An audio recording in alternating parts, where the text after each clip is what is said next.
life's ultimate gift to us, it just dawned on me that life's ultimate gift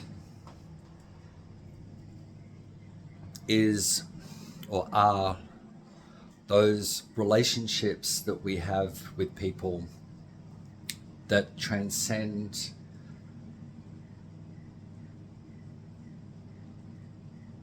well, all relationships have their unique place and purpose.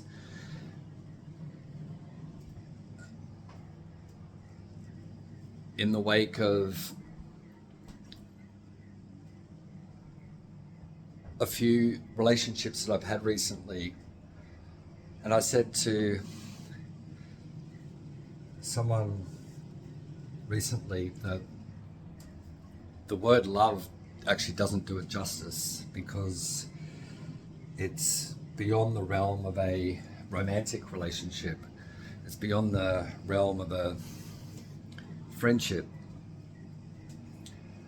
There's something extremely transcendental about some relationships that we have, and what I've learned to do just recently at an older age is that with the ups of the relationships that just happen completely by chance, out of the blue, just the very, very last thing that you expected or you were even looking for, and they just drop out of the sky, and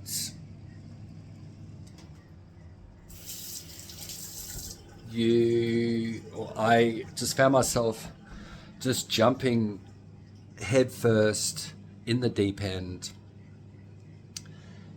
and I didn't want to conform or play by any certain guidelines or rules that whatever you do when you're starting off a relationship like this, or any, I guess they were romantic relationships to a degree, but there was something extremely transcendental about them as well. And as unexpectedly as they arrived, quite unexpectedly they left as well. But the interesting thing was there was real appreciation and respect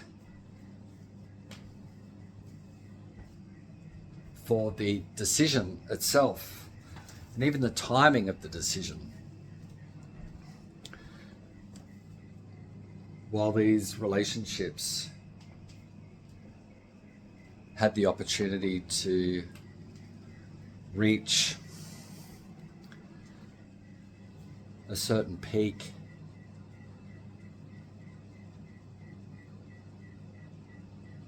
and then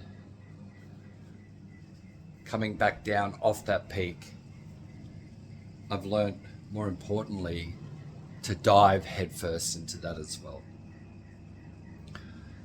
And that is where the gift is, because you can't have the high without the low. You can't have the up without the down. You can't have the start of the relationship without the end of the relationship. And quite interestingly, I find the timing of these relationships and the duration, and which feeds into the next level experience. I found with a situation recently where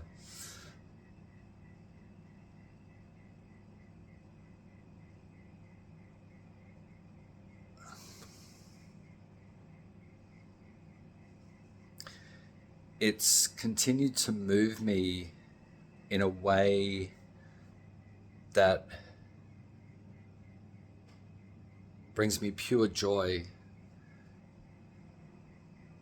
due to the trajectory that I know both of us have continued to accelerate from a growth and experience perspective.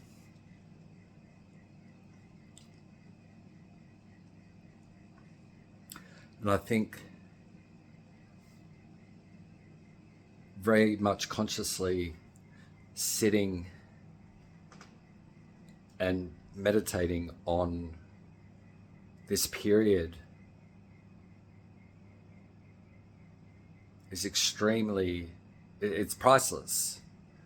It's the period of mourning which allows us to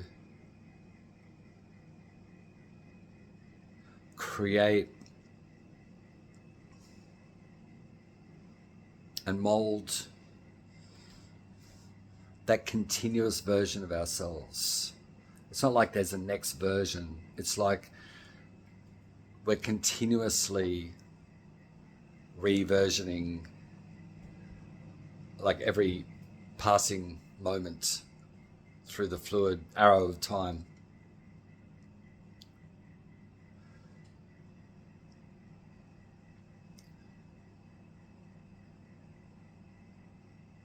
But it's this period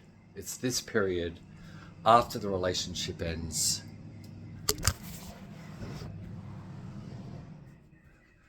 Try that again. It's this period after the relationship ends where we are forced to reflect with ourselves, with myself.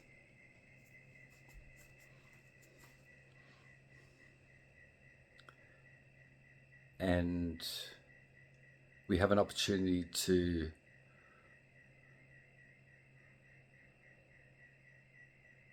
soak ourselves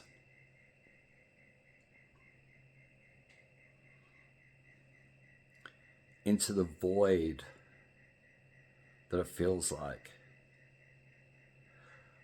But with floating in that void comes this freedom. It's like that scene out of Get Out where he falls back in the chair after he's been hypnotized and he's just sort of falling back and floating. I mean, it's a completely different path to getting to that spot. But if you felt like in the aftermath of a really special relationship where the end of it, there's no animosity. The end of it is this incredible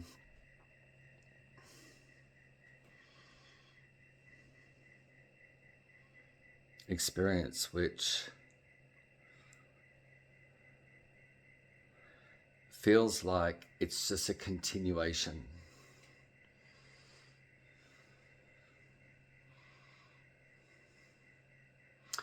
And we can bask in that glow, that afterglow.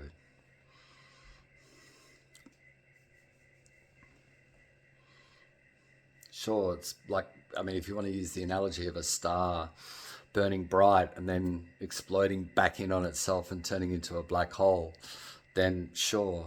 But supernovas, they're the most extreme, brightest things in the universe.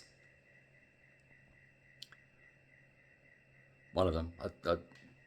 I think so. Is it a supernova that's the brightest thing in the universe?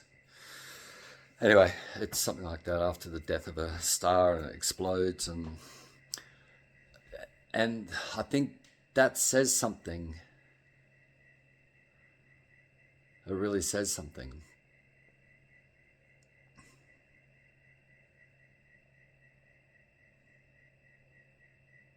It's where we do shine the brightest.